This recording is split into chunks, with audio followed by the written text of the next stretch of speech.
Hi, my name is Mike Kurth. In my last lecture, we talked about the guild system that had existed in medieval Europe for 1,000 years. And in this lecture, I'd like to talk about how that system broke up and the rise of the factory system. Most historians attribute the breakup of the guild system to several factors. Chronologically, the first one was the bubonic plague, or as it was known, the Black Death. In 1347, a ship arrived at a port in Italy, and the sailors on the ship were sick with the plague. The ship had come from the Black Sea region, where the Christian cities in the Eastern Roman Empire, the Byzantine Empire, were under siege by Muslim forces. The plague had existed in Central Asia and in the Middle East for centuries, and the people there had an immunity to it. But the people in Europe did not. And when they came down with the plague, it meant almost certain death. The plague spread very rapidly throughout Europe. He thought it was over, and then there was another wave. There was 3 or 4 waves across Europe during that century, and by the time it stopped, 80% of the people in the towns were dead. Now, the plague was spread by fleas, and these fleas lived on rats. And the towns were densely populated. Living inside these walls, they had huge rat problems. And so the towns were especially hard hit by the plague, and it was in the towns where the guild was. And the ranks of the guilds were depleted. There was the old children's nursery rhyme about the plague, Ring Around the Rosy. First showed up as a flea bite, and then it got a ring around it. It was infected with the plague. Ring around the rosy, pocket full of posies. I wore the posies to ward off evil spirits and death. Upstairs, the masters. Downstairs, the servants, the apprentices. They all died off. And so now, after the plague, these guilds needed to replenish their members. There's the old saying, there's no fun being a chief if you don't have any Indians. And in the guilds, what's the point of being a master when there's no journeymen or apprentices? So the guilds now had to open up their membership. They welcomed in serfs that wanted to leave the feudal estate and run away to the land. This created a lot of problems between the towns and the guilds and the feudal lords, because their serfs were now running away. And it started to open up labor markets, because now people, if they wanted to join a guild, the guilds would welcome them in. Now, the second effect of this was a wealth effect from it. Just imagine today if you woke up and 80% of the population in Lake Charles had died off, but you had survived. 4 out of every 5 homes would be empty, vacant. And some of these homes would be on Shell Beach Drive and in some of the wealthier neighborhoods. And you could walk by and you could say, hey, there's an empty house. I think I'll move in. 4 out of 5 cars their owners would have died. So you could say, hey, I like that Mercedes. I like that BMW. Just pick out a car because they don't have owners now. So in the workplaces, the workers now had all these tools, far more tools than they ever had before. And on the farms, you didn't have to grow as much food. You only had to cultivate the most fertile land. So now the wealth was spread around. More people had more money than ever before. And you had a very large increase in commerce. The second thing that happened was the Renaissance. The Renaissance means rebirth, and that referred to the rebirth of knowledge and learning. The Middle Ages were also known as the Dark Ages, and that's because the loss of knowledge and science. For example, the Greeks knew that the world was round. They had measured its circumference with remarkable accuracy using geometry. But in medieval times, most people believed it was flat because they saw the ships sail out to sea and they disappeared. They said, ooh, they're falling off the edge of the earth. But this knowledge was alive in the East. The Arabs had developed the Arabic numerals, and they developed algebra, and the knowledge of the Greeks, the science was still kept preserved in the Eastern Roman Empire. But in 1497, Constantinople finally fell to the Muslims. And when that happened, the learned people, the scholars from the east fled to the west, into Italy and into France and Germany, seeking refuge. And they fueled this Renaissance. The third thing that happened was the Protestant Reformation. In 1517, Martin Luther, a German monk, nailed 95 grievances on the church door in Wittenberg, Germany. In other times, these might have gone unnoticed, or he would have been accused of heresy, and that was it. But in the mood that had developed in Europe, that became the focal point for the Protestant Reformation. And with the Protestant Reformation, there was a sharp difference between the Catholic traditional philosophy and what the Protestants were espousing. In the Catholic philosophy, materialism separated you from God. In the spiritual world, there was a material world, and in order to get closer to God, you had to eschew or avoid or give up all material possessions. Become a priest, you had to give away everything, live a very humble life. And the more you suffered, the more Christ-like you became. Look, we recently had a new pope elected, Francis I. He's from Argentina. Lived in a one-bedroom apartment. Refused to ride in the Pope-mobile. He had always ridden on the public buses in Argentina.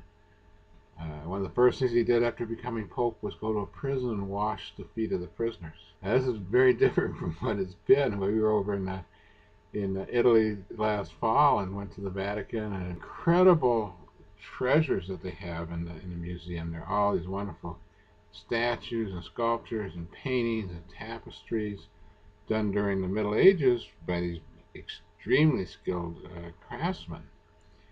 But it's all very, very commercial. And now you have a new pope who's turning away from that and going back towards this sort of fundamental Catholic belief that materialism separates you from pleasing God. It's not pleasing to God. The Protestants, on the other hand, they believed that you were to work hard, be industrious, be prosperous, and that prosperity was a sign of God's grace. If you were poor, you were doing something wrong. If you were pleasing God, then God would reward you with His grace, and He would shower you with wealth and prosperity and material things. In America, we're a multicultural society. We have both aspects there. We're kind of schizophrenic in this, because on the one hand, we think that it's evil to be rich, but on the other hand, we have this thing about the poor doing something wrong because they're poor, and prosperity is a sign of God's grace, and that's what we should be striving for. Max Weber, who's known as the father of modern sociology, wrote a book called The Protestant Ethic and the Spirit of Capitalism, in which he argued that the Protestant Reformation laid the philosophical foundation for the development of capitalism. But the Protestants said, hey, banking is good. There's nothing wrong with banking. There's nothing wrong with loaning money at interest. And you saw Christian banking centers develop in Amsterdam and in London and in Switzerland. Also in Northern Europe, where the Protestants were, they had land reform. They overthrew the feudal lords. They gave the peasants the land. They owned it, and they allowed that land to be bought and sold. So now you had, instead of feudal estates with serfs, now you had small farmers who owned their land. And this was a huge change. So now we started to see markets for land. We started to see markets for capital, financial centers. And following the Protestant Reformation, there was a counter-reformation within the Catholic Church, Catholic countries, in which many of the same reforms were enacted. So this became the age of commerce. You saw the growth of the towns. You saw a rising middle class, more money circulating. They went off in search of new trade routes, discovering the new world. And one of the most significant things to come out of this was the application of machinery to production. Consider Leonardo da Vinci. Da Vinci was one of the most brilliant men that ever lived, and he was the ultimate Renaissance man. He's a great painter. Painted the Mona Lisa, painted the Last Supper, and he was ambidextrous. He painted with both hands simultaneously. But he was also a man of science. If you look in a sketchbook, he had very detailed sketches of the human body, the anatomy, all the organs, the tissues, the blood vessels, in great detail. And he understood physics. And if you look in a sketchbook, you'll also find drawings of devices, machines, with levers and pulleys and cogwheels. And it's amazing. He had sketches of helicopters, submarines, parachutes, all sorts of devices that really didn't come into existence for almost another 500 years. These machines were designed to produce things, and you started to see not just Da Vinci, but throughout Europe, the inventors now developing machines that would produce goods, like the power loom, for example. If you go to the Smithsonian, they have an example of Jacquard's power loom, which is also considered to be prototype computers, because this loom was set up so that when you fed the yarn into it, it would weave the cloth, but you had the little wooden cards that you could code and plug in, and it would weave a pattern with colors. So now you had this machine that could make this cloth, and it was very detailed cloth, and you plugged it into a power source. They didn't have electricity, of course, or fossil fuels. Didn't even have steam power at that time. So the power source was usually a water wheel on a waterway, that as long as the water was flowing, the wheel was turning, the machine was working, and it could spew out this cloth 24/7. Other machines were hooked up to windmills. Those were the two major sources of power at this time, was either wind or water. Now these machines did not come into use in the towns. That was still the domain of the guilds, and they were still focused on individual craftsmanship. But rather they were developed out in the woods outside the towns. This is where the power was, the rivers and things that they hooked it up to. And what it replaced was an economic system that had existed outside the towns, in the woods in Europe. And these were places where good people didn't go. This is where, in the forest, this is where the weird, sort of freaky people lived. The outlaws, Robin Hood and his merry men, you know, the seven dwarfs that Snow White led to, the evil witch with the gingerbread house that ate children. These were the kind of people that lived out in the woods, non-Christians. And there was an economic system, and it was called the putting out system. And this is based on cottage industry. Now, the way the system worked was that you had a person called a factor. The factor was the person who kind of financed the putting out system. And he'd go up in the hills to where the shepherds were and with their sheep, and he would buy wool from the shepherds. And then he'd take it down to a cottage and drop it off, a cottage where they had a spinning wheel. And he'd say, "Can you spin this wool into a yarn for me? And I'll come back in a month, and I'll pay you for whatever yarn you spun." So in a month he'd come back, and he'd drop off more wool, and he'd pick up the yarn. Well, he'd then take that yarn down to the next cottage where they had a loom. And he'd say, "Can you weave this yarn into cloth for me, and I'll be back in a month, and I'll pay you for what you've woven." So a month later, he'd go buy some more wool, drop it off at the first cottage, pay them for the yarn that they had done, and take the yarn down to the next cottage, where he'd drop it off, he'd pay them for whatever material they'd woven, and he would then take that material down to another cottage, where he'd say, "Can you sew this into a garment for me? And I'll be back in a month and pay you for it." And this whole process would start over again. You get the wool, drop it off here. They'd spin it into yarn. They'd take the yarn down, they make it into cloth. They take it down here, they make it into a garment.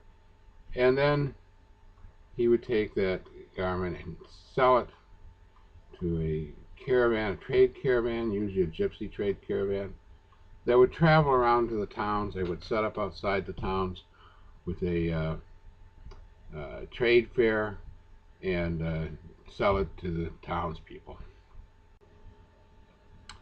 Well, as you might imagine, members of the guilds did not like these new factories. They looked at them much the same way that auto workers would look at the inexpensive imported automobiles. These are a threat to their jobs. If you were a member of the Weavers Guild and your family had been weavers for 1,000 years, you're not going to be fond of having these power looms spewing out inexpensive cloth 24 hours a day. The aristocrats also disliked these factories for a couple of reasons. One, they had no use for their output. They dealt with the skilled craftsmen. They were buying high-priced, exquisite items that these craftsmen made. And the other thing, though, is that the factories were hiring away their serfs. Now the serfs had a place to go if they wanted to leave the feudal estate. So this new system, what Marx would later term capitalism, was born into a hostile world where both the aristocrats and the craft guilds in the towns despised them, disliked them. And they criticized them for paying low wages, for dehumanizing the workers, for being authoritarian. But there was a reality here. And the reality is that no workers were led in chains to work in the factories. They went there voluntarily. The factories were paying wages, market wages, wages determined by the market. And the workers were going there because it was better than the alternatives.